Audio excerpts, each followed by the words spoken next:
안녕하세요. 말씀을 굽는 시간의 오일기 목사입니다. 네, 오늘 월요일 아침에도 말씀을 굽는 시간 가운데 나오신 여러분들 축복합니다. 오늘 하나님께서 우리에게 준 말씀 열왕기상 19장 말씀인데요. 19장 1절에서부터 14절까지의 말씀입니다. 제가 하는 말씀 봉독합니다. 아합이 엘리야가 행한 모든 일과 그가 어떻게 모든 선지자를 칼로 죽였는지를 이세벨에게 말하니 이세벨이 사신을 엘리야에게 보내어 이르되 내가 내일 이맘때에는 반드시 내 생명을 저 사람들 중 한 사람의 생명과 같게 하리라. 그렇지 아니하면 신들이 내게 벌 위에 벌을 내림이 마땅하니라 한지라. 그가 이 형편을 보고 일어나 자기의 생명을 위해 도망하여 유다에 속한 부엘세바에 이르러 자기의 사환을 그곳에 머물게 하고 자기 자신은 광야로 들어가 하룻길쯤 가서 한 로뎀나무 아래에 앉아서 자기가 죽기를 원하여 이르되 여호와여 넉넉하오니 지금 내 생명을 거두시옵소서. 나는 내 조상들보다 낫지 못하니이다 하고 로뎀나무 아래에 누워 자더니 천사가 그를 어루만지며 그에게 이르되 일어나서 먹으라 하는지라. 본즉 머릿맡에 숯불에 구운 떡과 한 병 물이 있더라. 이에 먹고 마시고 다시 누웠더니 여호와의 천사가 또 다시 와서 어루만지며 이르되 일어나 먹으라. 내가 갈 길을 다 가지 못할까 하노라 하는지라. 이에 일어나 먹고 마시고 그 음식물의 힘을 의지하여 40주 40야를 가서 하나님의 산 호렙에 이르니라. 엘리야가 그곳 굴에 들어가 거기서 머물더니 여호와의 말씀이 그에게 임하여 이르시되 엘리야야 내가 어찌하여 여기 있느냐. 그가 대답하되 내가 만군의 하나님 여호와께 열심히 유별하오니 이는 이스라엘 자손이 주의 언약을 버리고 주의 제단을 헐며 칼로 주의 선지자들을 죽였음이오며 오직 나만 남았거늘 그들이 내 생명을 찾아 빼앗으려 하나이다. 여호와께서 이르시되 너는 나가서 여호와 앞에서 산에 서라 하시더니 여호와께서 지나가시는데 여호와 앞에 크고 강한 바람이 산을 가르고 바위를 부수나 바람 가운데에 여호와께서 계시지 아니하며 바람 후에 지진이 있으나 지진 가운데에도 여호와께서 계시지 아니하며 또 지진 후에 불이 있으나 불 가운데에도 여호와께서 계시지 아니하더니 불 후에 세미한 목소리가 있는지라.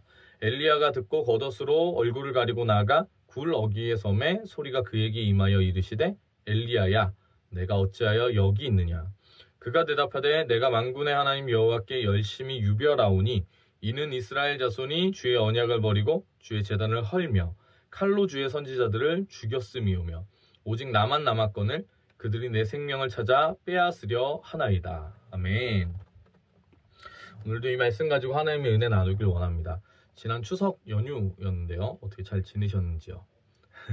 나라 가운데에 이제 추석이 이렇게 오면서 코로나에 대한 여러 가지 확산에 대한 우려들이 많았었는데 그렇게까지 심각한 것 같진 않고요. 점점 이렇게 좀 줄어드는 추세이긴 한 것 같아요. 바라건대 이 코로나가 빨리 해결이 돼가지고 우리가 함께 모여서 하나님 예배하고 하나님 바라보고 주님 말씀 가운데 나아가는 귀한 그런 시간들이 다시 한번 우리에게 허락되어지게 되길 소망합니다.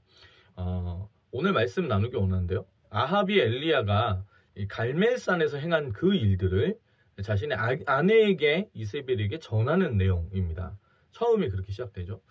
우상을 섬기는 선지자들을 죽인 그 이야기를 이세벨에게 전한 것입니다. 그런데 그 이야기를 들은 이세벨은 확실히 악녀이긴 한 것 같습니다. 그는 하나님을 두려워하지 않은 것이죠. 2절에 그래서 이렇게 써 있습니다. 이세벨이 사신을 엘리야에게 보내어 이르되 내가 내일 이맘때에는 반드시 내 생명을 저 사람들 중 한 사람의 생명과 같게 하리라. 그렇게 하지 아니하면 신들이 내게 벌 위에 벌을 내림이 마땅하니라 한지라. 우리가 세상 가운데에 악독한 사람들을 만날 때 이런 경우를 많이 봅니다. 하나님이 사시는 것을 바라보았을 때 회개해야 됨에도 불구하고 더 이렇게 기가 날뛰는 사람들. 이세벨이 딱 그랬던 사람이죠. 그래서 이 사람은 하나님을 무서워하지 않고 오히려 내일 이맘때쯤에 내가 너의 생명을 앗아가리라고 협박을 합니다. 그리고 이 이세벨의 이야기를 듣고 엘리야가 도망을 치게 되는데요. 3, 4절입니다. 그가 이 형편을 보고 일어나 자기의 생명을 위해 도망하여 유다에 속한 부엘세바에 이르러 자기의 사환을 그곳에 머물게 하고 자기 자신은 광야로 들어가 하룻길쯤 가서 한 로뎀나무 아래에 앉아서 자기가 죽기를 원하여 이르되 여호와여 넉넉하오니 지금 내 생명을 거두시옵소서. 나는 내 조상들보다 낫지 못하니이다 하고. 자, 여러분, 이게 지금 처한 엘리야의 상황입니다. 그런데 이 장면은 너무 어색하고 이해가 되지 않고 이상한 장면입니다. 왜냐? 이세벨의 말을 듣고 두려워서 도망치는 이 엘리야의 도망은 바로 이 전에 있었던 18장에 있었던 위대한 엘리야의 승리, 그리고 그게 기도로 말미암아 가뭄을 해결했던 그 위대한 하나님의 선지자 엘리야의 그 모습과는 전혀 맞지가 않기 때문이죠. 여러분 생각해 보십시오. 850대 1의 싸움이었습니다. 갈멜산에서의 엘리야의 승리는 그저 그런 승리가 아니었죠. 그런데 지금 이 상황은 무엇이란 말입니까? 매치업이 되지 않는 거예요. 왕 앞에서도 당당하던 엘리야가 왕비에게 말 한마디 들었다고 무서워서 도망가는 게 상상이 되십니까? 매치업이 안 되는 거예요. 승리자인 엘리야가 지금 패배자처럼 보이는 겁니다. 용감한 선지자였던 심지어 이 제단 앞에서 물을 끼얹어 가지고 하늘에서 하나님의 그 불이 내려서 임했을 때 그 누구도 이거는 속임수다라고 말할 수 없는 상황을 만들었던 그 용감했던 선지자인 엘리야가 지금은 움츠리고 상처받아서 도망가는 그 도망자처럼 보이고 있는 것이죠. 많은 학자들은 이 엘리야의 상황, 이 18장에서 보여줬던 것과 완벽하게 대비를 이루는 이 상황을 두고 탈진했기 때문에 이것을 보여주는 이렇게 엘리야가 된 것이다 라고 해석을 합니다. 탈진했기 때문이다. 위대한 승리를 이루었으나 엘리야가 스스로의 사역을 생각할 때 엘리야는 그 스스로를 실패했다라고 여긴 겁니다. 거짓된 우상을 버리고 하나님을 선택할 것처럼 보였던 그 백성들이요, 변화를 일으킨 게 아니라 그냥 이전이랑 똑같은 모습으로 살았던 것이죠. 큰 나라의 어떤 그 부흥의 어떤 회개의 운동이 일어나가지고 하나님 주님을 따르겠습니다 라고 말하는 그 무리가 백성들이 막 일어날 것처럼 생각했는데 그런 게 전혀 없었던 거예요. 오히려 백성들의 변화가 아니라 지금 엘리야 앞에 주어진 것은 왕비인 이세벨에 의해 목숨을 위협받는 그 상황이 놓여졌던 것이죠. 그래서 엘리야가 하나님께 뭐라고 얘기하냐면 죽고 싶다고 얘기합니다. 내 생명을 거두어 달라고 얘기합니다. 사랑하는 여러분, 사람은 그렇습니다. 연약하죠. 여러분은 어떠세요? 어떤 날은 우리가 생활하다가 다 승리한 것처럼 여겨지는 날이 있어요. 다 이렇게 이긴 것처럼 당당하고 에너지가 충만한 날이 있죠. 근데 또 어떤 날은 난 진짜 왜 사는지 모르겠다. 그 정도로 힘들어지는 날들이 오는 겁니다. 그럴 때가 있어요. 그게 인생이거든요. 그래서 그 인생이 주어지는 우리에게 들려주는 그 이야기 앞에서 심지어 위대한 하나님의 사람 엘리야도 무너지는 것입니다. 심지어 그 위대한 승리 이후에 지금 엘리야에게 이런 일이 일어나는 것이죠. 엘리야에게도 그랬는데 우리네 인생이겠습니까? 우리 삶에는 이런 일들이 더 많죠. 여러분, 아무리 대단한 믿음을 가져도 인생에 오늘 엘리야가 경험한 이 탈진을 경험하게 되는 그 상황이 옵니다. 하나님이 아닌 자기 자신을 보기 때문입니다. 그러면 허무함이 찾아오거든요. 내 능력, 내 힘, 내 스스로를 보고 내가 어떤 일을 이루었다라고 믿어지는 그 순간에 모든 것은 무너지게 되어 있습니다. 이 엘리야는 위대한 하나님의 사람이었지만 자신의 뜻대로 어떤 일어나길 기대하는 그 일이 있었던 것이죠. 근데 그것이 하나님의 방법은 아니었던 겁니다. 하나님의 뜻은 아니었던 거예요. 잘 살다가도 이렇게 살아야 될까 하는 순간이 우리 가운데 오는 것. 교회를 열심히 섬기다가도 우리가 한 방에 이거 진짜 아닌 것 같아 이러면서 한 방에 무너지기도 하는 게 우리의 인생인데, 그게 인생이고 그게 사람인데 왜 그런 일이 생기냐? 주로 언제 생기냐? 내 뜻대로 살아가려고 할 때. 우리가 하나님의 그리스도의 통치와 지배를 받으면서 살죠. 근데 그러다가도 내 뜻이 잠깐 이렇게 올라오는 순간, 내가 바라는 무언가가 있을 때, 하나님이 행하시는 것보다 내가 의도한 뭔가를 기다릴 때 이런 일이 일어납니다. 그런데 그런 우리를 하나님께서는 돌보시는 것이죠. 5절과 6절입니다. 로렌나무 아래에 누워 자더니 천사가 귀를 어루만지며 그에게 이르되 일어나서 먹으라 하는지라. 본즉 머릿맡에 숯불에 구운 떡과 한 병 물이 있더라. 이에 먹고 마시고 다시 누웠더니. 여러분, 오늘 탈진한 엘리야를 우리는 봅니다. 그 엘리야를 하나님께서는 어떻게 돌보시나요? 첫 번째로 하나님께서는 엘리야에게 천사를 보내어 그가 필요한 도움을 주십니다. 엘리야에게 떡과 물을 주고 다시 하나님 명하시는 그곳 가운데 걸을 수 있는 힘이 생기게 하시는 것이죠. 여러분, 하나님께서 우리에게 이렇게 행하시는 것입니다. 우리가 지쳐서 쓰러지고 낭망하여 넘어지는 그 순간, 여러분, 우리를 위해 기도하는 사람들이 있습니다.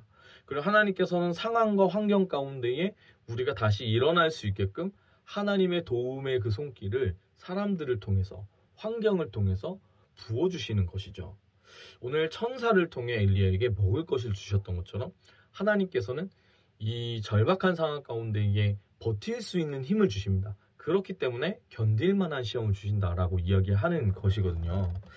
여기서 중요한 것은 무엇이냐면요, 신앙은 무조건적으로 영적인 것과 이 영적이지 않은 것을 나누는 이분법으로 대하면 안 된다는 것입니다. 우리가 이 본문에서 첫 번째로 이 하나님께서 엘리야에게 도움을 주신다, 필요를 채우신다, 이 부분에서 알아야 되는 것은 우리의 영성과 우리의 필요라는 것은 상관관계가 있다는 거예요. 우리의 필요가 채워지는 순간에만 하나님을 바라보는 것은 기복적인 신앙입니다. 이것은 잘못되었어요. 하지만 우리가 영적인 부분에서 나아지기 시작할 때 우리 영적인 삶에 있어서 이게 회복되어지는 순간 우리의 필요가 채워지는 것, 그런 것들을 말미암아 우리 현실의 상황이 나아지는 것들을 말미암아 우리의 영적인 상황이 호전되어지기도 한다는 겁니다. 예를 들어서 제가 이렇게 그냥 일반적인 사람인데 막 자신감도 없고 막 어려워요. 막 잘 되는 일이 하나도 없어요. 그럼 어떻게 될 수밖에 없냐면 믿음이 떨어지죠. 물론 거기서 의지적인 걸로 붙잡을 수는 있겠지만 믿음이 떨어집니다. 그럼 그 믿음이 언제 좋아지냐? 제가 살을 빼고 제 상황이 좀 나아지면 괜찮아지는 겁니다. 상황만 보고 그렇게 보면 이건 뭐냐면은 그 기복신앙이죠. 왔다 갔다 하게 되니까. 근데 여기서 중요한 포인트는 내 믿음 가운데에 내가 의지를 가지고 내 상황 가운데 치열하게 싸우는 것이 있어야 한다는 거예요. 살을 빼려고 노력해야 되는 거예요. 이거는 제가 만약에 여기서 좀 약간 의문점들이 생기는 게 있다면 많이 질문들을 하신다면 다음번에 따로 영상을 통해서 이 부분 설명을 드릴게요. 그러니까 많은 사람들이 영적인 부분에 침체에 빠진 다음에 거기서 헤어나지 못하는 이유가 뭐냐면 의지로 그걸 극복하고 훈련으로 그걸 극복해야 된다고 믿기 때문에 그래요.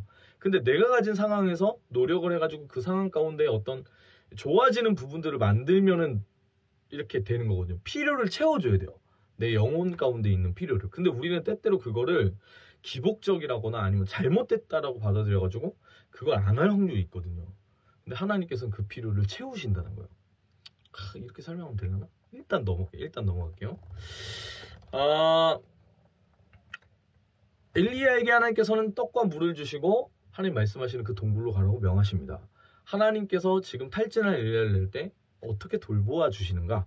둘째로 하나님께서는 엘리야를 만나 주시고 엘리야에게 말씀해 주십니다.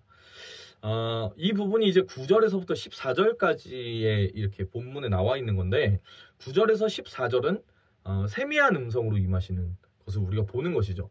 이게 되게 유명한 말씀이잖아요. 근데 이 말씀의 포인트는 결국에 뭐냐면요, 엘리야의 믿음 없음입니다. 이 포인트가 왜 그렇게 얘기하냐면 이 부분의 서술이 수미상관법이라는 기법으로 쓰여져 있어요. 그러니까 앞부분에 얘기가 하나 나오고 뒤에 똑같은 얘기가 하나 나와요. 그러니까 중간에 이제 다른 얘기가 나오는 거예요. 샌드위치처럼 이렇게 껴있는데 수미상관이라고 그래가지고 위아래가 같은 거예요. 9절과 13절에서는 하나님께서 엘리야에게 물으세요. 엘리야야, 내가 어디 있느냐? 이게 9절에서 나오고 밑에 있는 14절에도 나와요. 그리고 그 다음에 10절과 14절에는 하나님의 질문에 대한 엘리야의 대답이 나오는데 이것도 똑같아요. 하나님, 이스라엘 자손이 하나님을 버리고 하나님의 제단을 헐며 선지자들도 다 죽여서 나만 남았는데 나도 죽이려고 합니다. 자, 이렇게 반복되어지는 문장 사이에 있는 것이 바로 하나님께서 그를 만나주셨다는 것이죠. 11절과 12절입니다. 여호와께서 이르시되 너는 나가서 여호와 앞에서 산에 서라 하시더니 여호와께서 지나가시는데 여호와 앞에 크고 강한 바람이 산을 가르고 바위를 부수나 바람 가운데에 여호와께서 계시지 아니하며 바람 후에 지진이 있으나 지진 가운데에도 여호와께서 계시지 아니하며 또 지진 후에 불이 있으나 불 가운데에도 여호와께서 계시지 아니하더니 불 후에 세미한 소리가 있는지라. 하나님께서 엘리야에게 임하십니다. 이수미 상관법이 이야기하는 바는 뭐냐면 앞뒤에 그런 상황이 똑같이 되어진다는 건 뭐냐면 중간에 하나님께서 이 엘리야를 만나 주셨음에도 불구하고 엘리야의 믿음이 여전히 풍전등화처럼 위기에 있다는 걸 보여주는 거예요. 하나님이 세미한 음성으로 임하셨습니다. 하지만 그럼에도 불구하고 엘리야의 신앙이 믿음이 제자리를 찾아가지 못했어요. 그래서 하나님께서 똑같이 다시 한번 물어보시는 거죠. 엘리야야 너는 어디 있느냐. 위기라는 거예요. 아직도 정신을 못 차린 거예요. 그런 엘리야에게 하나님이 찾아가셔서 다시 한번 기회를 주시고 일으키시는 것이죠. 여기에서 끝나고 내 말 못 알아들었어 하고 치는 것이 아니라 하나님이 이를 버리시는 게 아니라 하나님께서 끝까지 엘리야를 책임지시고 살피시는데 하나님께서 이 엘리야를 어떻게 보살피시는가. 셋째로 하나님께서는 엘리야에게 새로운 사명을 주시고 미래에 대한 약속을 주십니다. 오늘 우리가 읽은 본문은 아닌데 이 다음에 하나님께서 엘리야에게 명하셔서 어떻게 하냐면 하사엘에게 기름을 부어 아람의 왕이 되게 하시고 님시의 아들 예후에게 기름을 부어 이스라엘의 왕이 되게 하십니다. 그리고 엘리사에게 기름을 부어서 자기 후계인 선지자가 되게 하죠.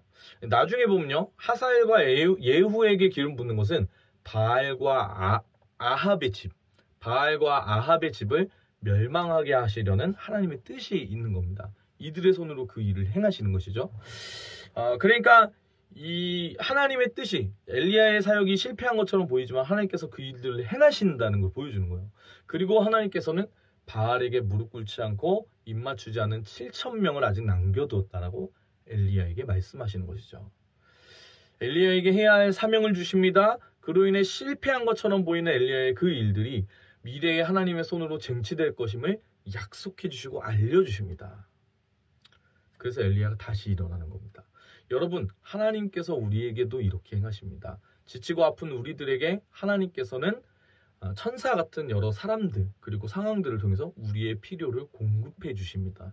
그리고 우리에게 돕는 손길이 되게 하셔서 하나님 명하시는 그곳까지 가게 인도해 주시죠. 하나님께서는 그때 우리에게 말씀으로 충만케 해주십니다. 우리가 힘들고 어려운 상황 가운데에 그 기도하면서 받은 그 말씀 한 구절 붙들고 그 하나 붙들고 버텨나갔던 믿음의 고백 하시는 선배들이 얼마나 많은지 여러분 주변에도 많을 거라고 생각합니다. 근데 이렇게 힘들었는데 하나님 말씀 붙잡고 견뎌냈다. 그리고 여러분 하나님께서는 현실에 좌절하고 낙담한 우리에게 사명을 일깨워 주시는 겁니다. 비전을 주시는 거예요. 그리고 우리가 보지 못한 그 미래 하나님의 그 약속 따라 걸을 때에 일어나게 되는 회복을 약속해 주시는 겁니다. 사랑하는 여러분, 오늘 우리도 이 하루를 오늘도 우리는 살아갑니다. 그 안에 우리를 위해 생명을 주신 예수님, 그 주님을 붙들게 되길 소망합니다. 그 주님 바라보며 뒤따라가길 원합니다. 그 길이 어렵고요. 그 길이 힘들 수 있어요. 하지만 그럼에도 불구하고 그 길에 기쁨이 있고 생명이 있는 것이죠. 예수님을 믿고 붙잡을 때, 주님이 우리의 삶을 다스리실 때, 그래서 내가 그 나라와 의를 위해 살아가기로 결정하는 그때에 오늘 하루 가운데에 하나님께서 우리의 필요를 채워주십니다. 하나님께서는 우리를 만나 그 말씀으로 우리를 오늘 하루 가운데 인도해 주십니다. 하나님께서 우리에게 사명을 주시고 이 한날 하나님 그 나라 위에 살 때 하나님의 약속으로 승리하게 하시는 줄 믿습니다. 여러분 혹시 지금 힘들고 어려운 상황 가운데 계시다면 하나님의 그 말씀과 위로를 받으십시오. 우리가 가는 길, 나의 그 가는 길을 주님이 인도하시고 날 위해 일하시고 주님이 항상 함께 하십니다. 그 길이 광야일지라도 그 길이 사막일지라도 하나님의 그 섭리 붙잡고 나아가는 믿음으로 살아가는 저 여러분 되길 소망합니다. 함께 찬양할까요? 나의 가는 길 주님 인도하시네. 그는 보이지 않아도 날 위해 일하시네. 주 나의 인도자 항상 함께 하시네. 사랑과 힘 베푸시며 인도하시네.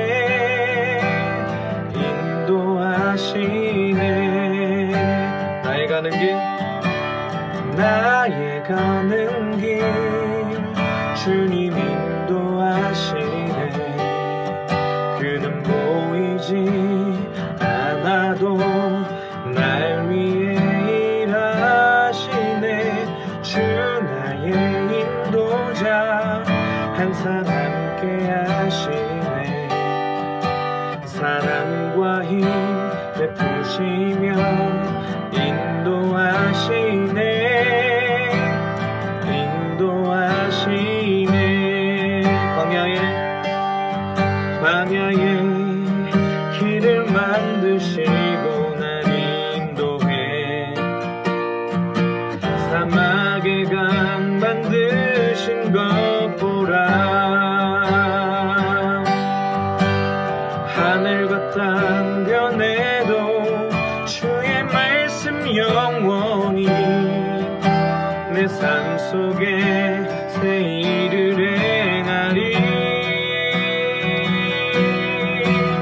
나의 가는 길 주님 인도하시네. 그는 보이지 않아도 날 위해 일하시네. 주 나의 인도자 항상 함께 하시네.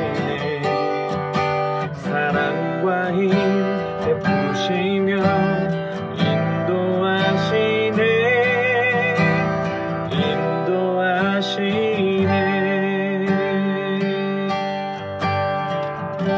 인도하시네. 사랑의 주님, 오늘 탈진한 엘리야를 찾아가 주시고 그를 위로하시고 하나님 다시 일으키셔서 하나님 은혜로 그를 인도해 주신 하나님을 보았습니다. 우리의 삶 가운데 아버지 하나님, 이 험난한 삶 살아가다가 우리가 지치고 힘들고 어려운 순간이 왜 없겠습니까? 주님, 우리가 우리의 힘으로 살아가려고 한순간이라도 발버둥 치는 순간 사단이 우는 사자처럼 쫓아다니다가 그때 우리를 넘어뜨리는 것이죠. 주님, 우리가 한순간도 주님만 바라보고 의지할 수 있는 믿음 가질 수 있도록 인도하여 주시옵소서.